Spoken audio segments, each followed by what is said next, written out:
We are here doing our second live episode of New York's Divine Channel. Camille Conti, you can have it all. And today's topic is divine intervention. We are going to be learning about divine intervention and how to co-create a miracle with divine. So start thinking about what kind of a miracle that you'd like to co-create with divine in your life today, because we are going to be doing that in a little bit later on in this episode. Also, we're going to be looking for some audience volunteers where I can work with you at the second half of the show at 11:30 in order to co-create a miracle with you. We've got free gift giveaways to go with it. And I'm here to let you know that you can have it all, and you do have it all.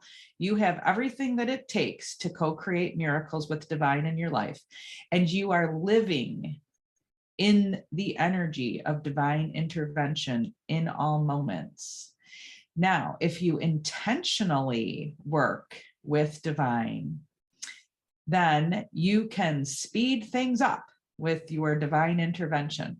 What I mean by that is sometimes people are accidentally living their life because they are not setting goals, they are not setting intentions and doing prayer, meditation, and manifestation time.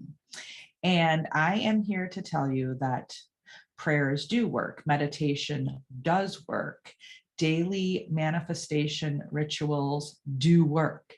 And not only have I seen them in my life, but in so many of my clients' lives all around the world. I have clients in my academy from a lot of different areas on this globe. And in the academy, not only are we looking at how to become a divine channel NLP life coach, a certified divine channel NLP life coach, we're also looking at developing our businesses, becoming a happy and rich business, divine business leader. We have a course called Happy and Rich Divine Business Leadership for authors, speakers, inventors, healers, and coaches. And today I'm going to be teaching you some of the things that you learn inside of our academy for free. And you are going to be able to see a change in your life, a radical change in your life if you choose to. So are you here? Are you ready to change your life? Are you ready to co-create with divine miracles in your life? Divine intervention is something that is always there. It's always playing. God always has our back, even in our darkest hour when we think that we have been forgotten about. You have never been forgotten. However, the thing is as a human being, we have to work with divine intentionally, connect with God, and intentionally and consciously choose to get up every morning and have a purpose, have a focus, and ask for guidance and direction from divine, because you may be surprised what you feel guided and led to do that day in order to accomplish your goals, your dreams, and your divine purpose. So it's really good in the morning time to even sit just for a minute and open up to Creator or to Source, to God, to divine, whatever you call the one source of love and light, and ask for divine guidance and divine intervention in order to follow your divine purpose. I will tell you that when you are asking for help, you will get it. The biggest mistake we can make is giving up on ourselves or being so impatient that we do not allow enough time for divine intervention to actually take place in our lives. And impatience is something that can block our blessings. Also, quitting, of course, can, and giving up on ourselves. You know, I've noticed that most people who are in that little space of time, I like to call it, of giving up, they are really just on a pause. It's a time for self-introspection And it's a time for you to really look at what your divine purpose is, what your goals and dreams are, what you're working on creating in your life, and then be able to say, okay, here's where I've done a lot of good things and I've accomplished. Here's where I've made some mistakes and what I need to do differently or rework in my life or restructure. And here's where I'm going. Here's what I'm doing next in my life. And stepping out on faith and allowing divine intervention to take place. So when you step out on faith, that's like pushing the go button or the on button or the light switch for divine intervention to take place in a stronger and bigger and more obvious way in your life. Now, when we're not stepping out on faith and we're in fear instead, because fear is the opposite of faith. When we're doing that, we're actually blocking divine intervention in our life. We're throwing obstacles in front of our blessings and miracles that are coming at us. So step number one to co-creating a miracle with divine is to step out on faith. Okay, so write that down wherever you are at home, wherever you are in the world.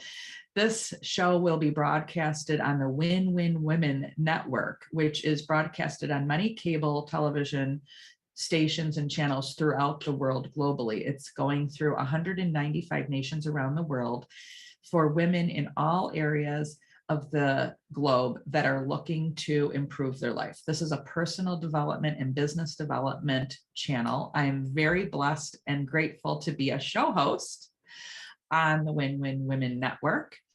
And we are here to give you guidance and help in order to restructure your life, get it where you want to be, and bring to you a host of different various tools. So in our show, New York's Divine Channel, Camille Conti, You Can Have It All, you will be learning a lot of different things. We do health and beauty and personal and business development, all with divine as the center point of everything that we're doing. Welcome, Rhonda. Welcome, Angela. Awesome to have you. We are recording our show today that will eventually be broadcasted next week all throughout the world, which is so cool. So when you come in live, you are able to be a part of making history and getting your message out into the world. As you decide to ask a question or be a part of the show in any way, you will be able to make a difference in the world. So what we're doing in the first half an hour is we record the actual content of the training component from 11 to 11:30 a.m. Eastern Standard Time. And then from 11:30 to 12 Eastern Standard Time, we are doing a unrecorded interactive television component. And so that part will not be part of the show that goes out and is broadcasted on multiple cable television channels throughout the globe in 195 nations around the world. So the first half, this one that we're doing right now is, and we have free gift giveaways today. I'm looking for audience volunteers in order to co-create a miracle with divine in your life. So be thinking about what you want to do in your life. Do you want our cameras on or off? I would love that you have your camera on if you're able to. However, if somebody is tuning in from work and they're not able to put their camera on for some reason, then you don't have to put it on. So you have the option, but I would always love to see smiling faces. And so it's great to see you, Angela. And I know, Rhonda, you're behind that screen there. Oh, there you are. Great to see you too. Awesome. So thank you for being a part of the recorded part of the show on divine intervention. So what we're talking about is there's 3 steps to co-creating a miracle in your life with divine. We've already done step number 1, and that is to step out on faith. Okay, so write that down in your notebooks with your pen and paper, because without stepping out on faith, you're not able to fully receive the blessings and the miracles coming in from divine intervention. So when we go into that place of fear, and fear is the opposite of faith, And the good news is they cannot be happening at the same time. They cannot coexist. There's the word I was looking for. Faith and fear do not coexist in one person's mind at the same exact time. That's the good news. The bad news is faith and fear cannot coexist in your mind at the same time. So it's a double-edged sword. So this is when we call this emotional maturity. It's where we have the maturity to stop ourselves from doing self-defeating behaviors. And a self-defeating behavior is letting your mind run wild and rampant with all of its crazy thoughts to take over, to overthink, overanalyze, and list all the reasons why things are going to go not good in your life and what's going to actually happen. And then we create this movie in our mind that's basically a nightmare horror show. And usually, just like statistics prove, most things that we fear never, ever happen in our lives. So it's a complete waste of time. However, the mind has a mind of its own. So unless we're using our emotional maturity to come in and stop it while it tries to run wild and take us down a rabbit hole of self-destruction, then what we have to do is actually catch ourselves before we wreck ourselves, because our thoughts are what create our world. So when you change your thoughts and then you change the actions that you're doing, you will change your life. However, if we don't change our thoughts, we will not be able to change our life. We will not be able to receive divine interventions, blessings, and miracles coming in for us. It's like when you decide to step out on faith, and you have to actually purposefully do this, where it's not naturally easily going to happen. It's not like, oh, you wake up and it's just so easy to have faith. No, it's normally not at all. And so you actually have to say, I choose to walk by faith. I choose to turn my face away from fear and turn my face to faith. And you have to use a lot of personal strength and courage sometimes to do it when you're in the middle of a really big deal in your life. Now, it's always good to evaluate, especially when you're choosing between faith and fear, because remember, it's a choice. But some people are just accidentally living their life and just letting things happen to them, instead of choosing to intentionally live their lives and use their minds to create thoughts that will create a new reality. And it's actually a creation. It's just like if you have to go in the kitchen and create chocolate chip cookies. They don't actually happen by just standing in the kitchen. You actually have to pull out the bowls, pull out the ingredients, pour everything in, stir it up, and place them on the pans and put them in the oven and cook them, right? So it's a lot of intention. There's no way chocolate chip cookies are actually going to just miraculously end up on your kitchen counter ready for you to eat. You're going to step through several series of intentional choices and decisions in order for that to happen. Well, guess what? The good news is that's how life is. And a lot of people don't know that. When they come into my academy or into my private coaching practice, they're talking to me about everything that has happened to them. And I understand, because I was in that place many years ago where I was looking at what had happened to me versus what I had intentionally co-created with divine. Because, like it or not, even if we're not consciously aware and intentionally co-creating with divine, we're accidentally co-creating. And we could be co-creating with fear. And when we co-create with fear, we can end up in places like suicidal places. We can end up in places where we lose our job because here we are worried about how the boss doesn't like us, and we fabricated this whole thing in our heads sometimes. Sometimes it's not even true. Now we start acting weird, and then we actually do get ourselves fired for our bad behavior. I've had clients go through that journey where they first hire me and they're like, I'm so afraid I'm going to get fired. I'm like, all right, well, that's your first problem, your fear. Now you're going to get yourself fired just for that reason alone. Because when we let when we unconsciously let fear run wild and make up all these stories, they're coming from what I would call the anti-divine, the opposite. And they're coming from that ego place of fear, because the mind has this ego that likes to envelop us in fear. So we have to override the ego and go intentionally up to that place of faith with divine and rise higher up above it. And when we rise higher up above it and we say, nope, I choose fear, I choose faith over fear, and I choose divine to co-create with, and I am going to change the things going on in my life. Now, the other thing, step number 2, get ready for this, because we've done number 1 is to walk by faith. So now we're on to number 2 of the 3 steps. Number 2 is that we are actually going to take 100% accountability and responsibility for everything that's going on in our lives right now. Now, it might sound like something awful to do, especially if you're going through some stuff you're not enjoying at this moment in your life.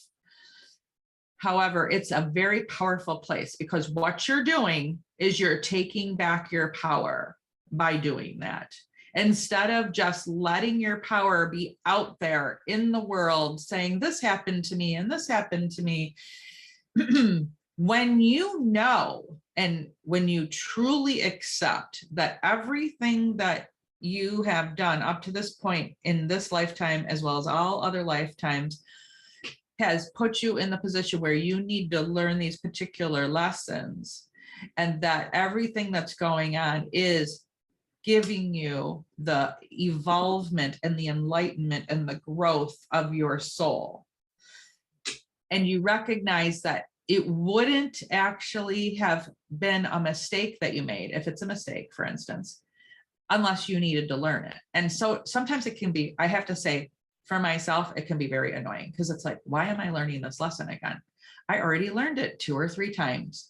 I would think by now, especially with all my education and training and accomplishments in life, that I wouldn't have to learn it again.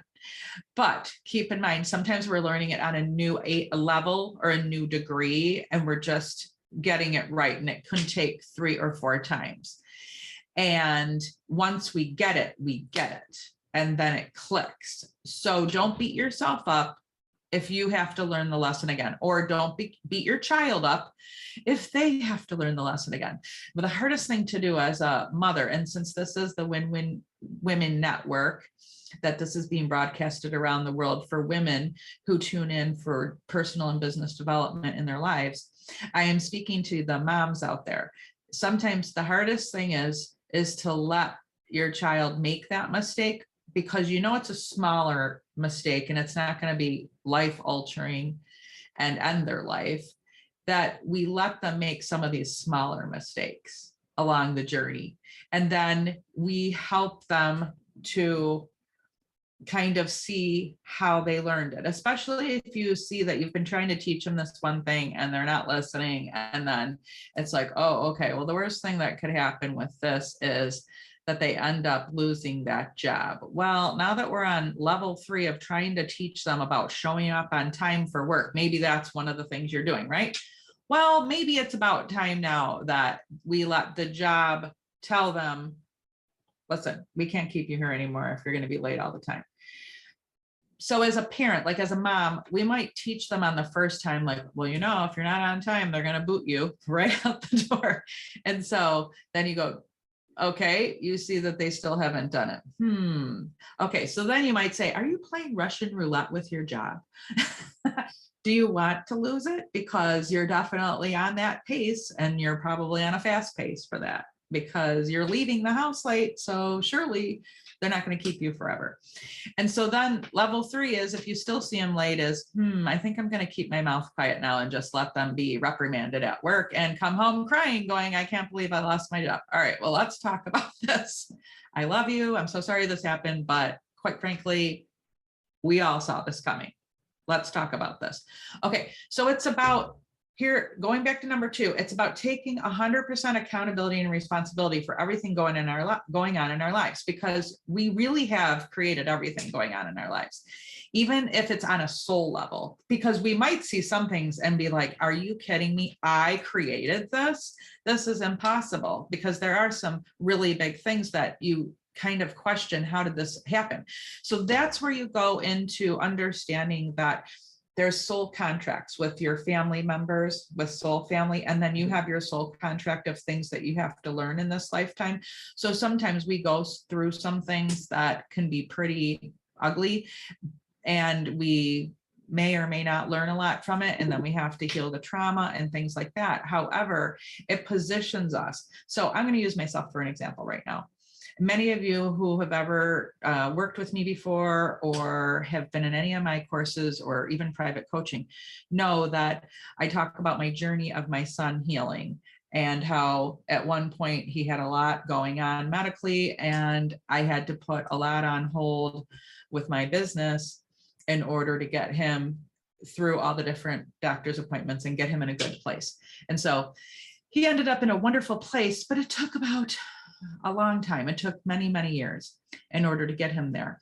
And during that time, I had, because it lasted for at least 10 years, there were times where I gave up and lost hope, because it was only getting worse, not better. I was doing everything I could possibly do.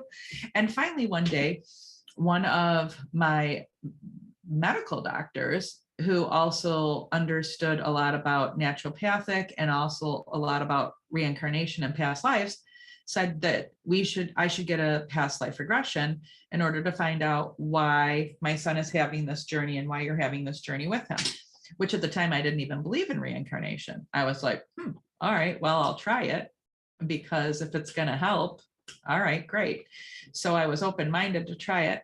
And when I got the understanding of what was going on for his life and what his soul purposes were and my soul purposes and who he had been in a past life and who I had been with him, it all made sense. I was like, oh, so if this really is true. So for me, I was like, I'm always a skeptic, because I'm first a scientist before I am a spiritualist. Okay. So I've got my scientist side where I've got my bachelor in psychology and communication, and I've got all of my training, and I always have to see the data. Owning a cosmetic company, you're very scientific. You have to see all the data and all the proof and all the clinicals and blah, blah, blah, blah. Right. So I've got all that. And then I've got my spiritual side, and blending them together is how I did this. So I said, all right, let's just pretend this story that I was given in my past life regression is true, because I really wasn't sure that it was. I said, if it was true, then everything we're doing right now would make perfect sense. And everything that they said of where we're going would make perfect sense. But wow, I mean, I couldn't have written the screenplay any better than this. Come to find out, I did write the screenplay, and so did my son, because what you do before you come into this lifetime is you write out what you're going to be doing. But then the thing is you don't always remember it when you get here, because if you did, you'd mess it up. Like, you wouldn't take it seriously, like certain parts of your life that you're really taking seriously and working hard at. If you knew how it was all going to turn out, you'd be like, oh yeah, it'll be fine. And you just skate there, and you won't actually learn anything then on your journey. So it forces you to, your soul actually works with you and knows when it's time for you to understand and know. And so then sometimes you have a fight with yourself. And if you're a Gemini like I am, you can have the excuse of, well, there's 2 of me. Of course I'm having a fight with myself. But a lot of people that are not Geminis have an argument with themselves when they finally learn that, yeah, you planned this stuff in order to develop your soul and accomplish your soul missions and prepare you for what is about to become your reality. And it's a good thing, what's going to become your reality, not a bad thing, a good thing. And in order for you to be able to maintain and hold on to what divine is going to be giving you as answers to your prayers and your intentions, you have to be strong and ready and fierce. And so going through some of the stuff that's not easy gets you strong and gets you fierce so that you can maintain it and grow it and own your power and who you have become. Because, you know, the large academy that I have right now and all the students that I have, had I been given this, had I had this academy and these students that I have and clients 10 years ago, I wouldn't be ready yet. I had to go through all of that shitty stuff. I don't know if I'm allowed to swear on this network, so I probably should behave, at least until they really like me, and then I can accidentally swear. I didn't ask about that when I was talking about the rules, finding out about the rules that they have, because each week I've been given, well, this is my third episode that I'm taping. I've given one little tweak. Like last episode, they said, well, everything's fabulous. We love what you're doing, but you need a high definition camera. And so this week we have a high definition camera. In fact, so we ordered it right away, got it on, got it installed, the whole thing. Oh, and I'm not even using my microphone. Here we go. This is the microphone. There we go. You know, maybe by show number episode 4, I will be following all the rules. They were very happy to invite me to be a show host, so hopefully they'll forgive me for that. So anyway, Rhonda, how does my voice sound now that I put the microphone on? Does it sound a lot better? Well, I thought it was fine before, but it Okay. sounds a little louder. Yeah, with the mic. Yeah, they actually said that the high definition camera and the mic are more for when they take this recording and they broadcast it on all these cable television channels, and it goes around 195 nations around the world. They need this level of quality for the cable TV channels, right? I'm sure it's perfectly fine on Zoom without all these extra fixings. So I'm glad that I reminded myself that I have all these new things. Now, does the picture look more crisp, Rhonda, than last time? Because you were in the last show. Does it look more crisp, or does it look fairly the same to you? Here looks fairly the same. Okay. Well, hopefully they will tell me A++, where you've got everything going on.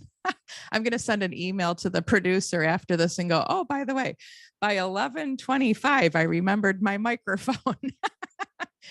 So you guys are able to see the funness of developing the next level of God's miracles in your life, because this was an intention that we set as a family business last year, and it all of a sudden popped in our laps. But remember, everything I've been doing is on faith, because the infrastructure that I have for my academy and website and business is very, very large. It would look like a business far bigger than what I have at the moment. However, isn't that how you do it? You build it on faith and then they come, right? And I was just talking to one of my new clients yesterday, and we were doing a business coaching session, and I had done a reading for her 3 weeks ago. And she was a little bit freaked out because she's not a brand new author, a brand new author as far as her third book. She calls it her third baby. So she said, she was actually joking, because she said when she launched her first published book, there was all kinds of marketing and huge balloons at her table, and she had put so much energy into the launch. And she goes, my third book is like the third child. You almost forget to take a picture of them. And I was laughing. She goes, as you can see, my booth is beautiful, but we don't have all the balloons and flowers and hoopla because it's the third book. And I said, that's hilarious.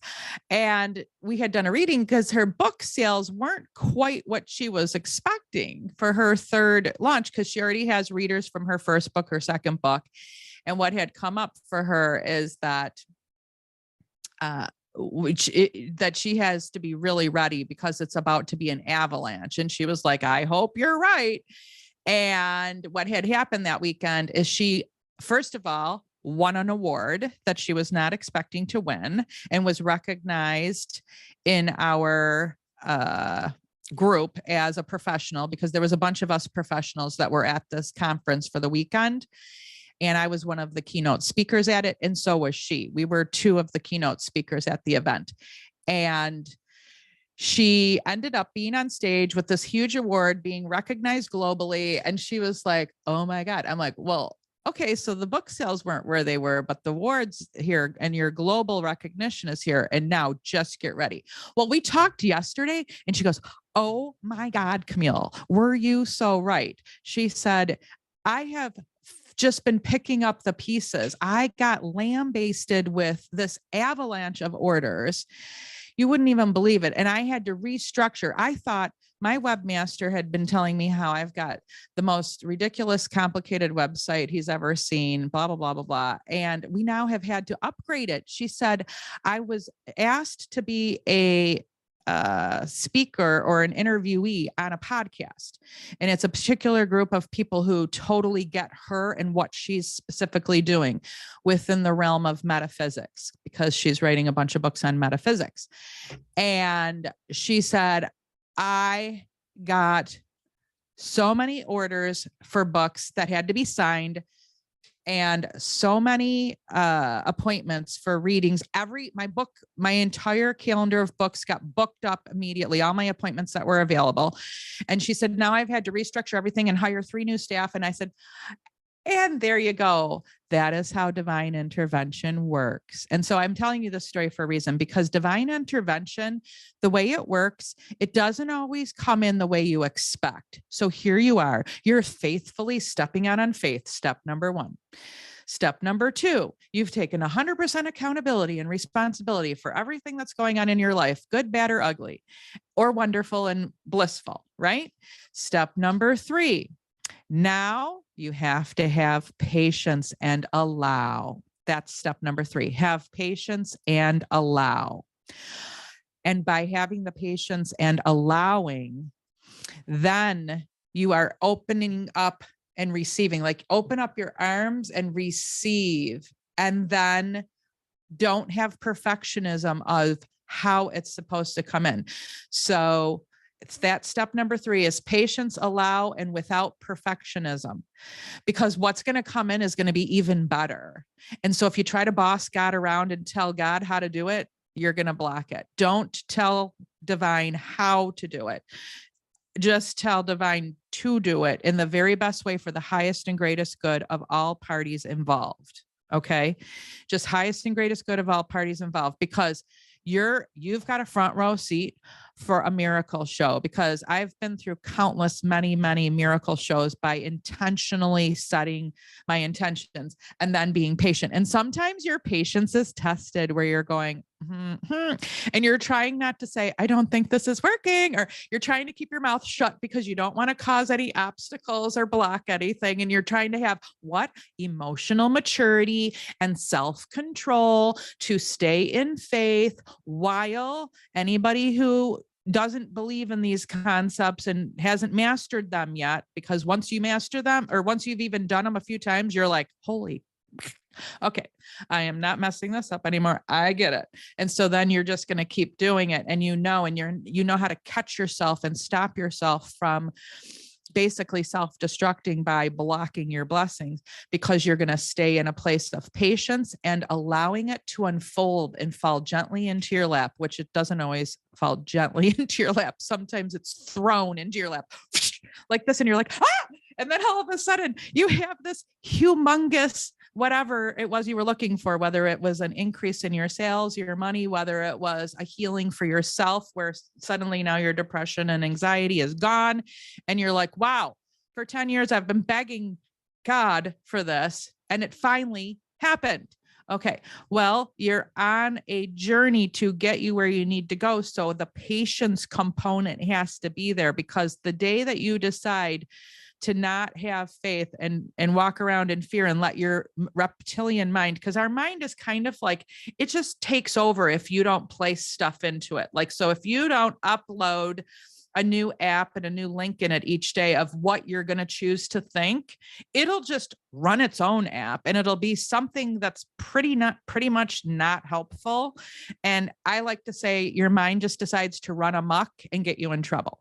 So you have to come in and place the app in your mind and say, okay, This is how I choose to think and function today. So it takes self-discipline. So if you've ever been successful as an athlete, you'll easily be able to do this. If you've ever been successful in education, where you've graduated from high school, you've graduated from college, you'll easily be able to do this. If you've ever been successful in a business of any type or a career of any type, you can easily do this. So most people can easily do this. Now, if you've never been successful at anything yet, first of all, I find that hard to believe. I'll talk to you and we'll let you know what you've been successful at. First of all, you're here, you've showed up, you're alive, you're watching this show, whether you're watching it recorded later or live right now. There's a lot of things that people have succeeded at that they don't even recognize. So it's really just a choice. It's a intentional, emotionally mature choice to say, I'm done letting my mind run rampant and take control and make a big basket of SHIT.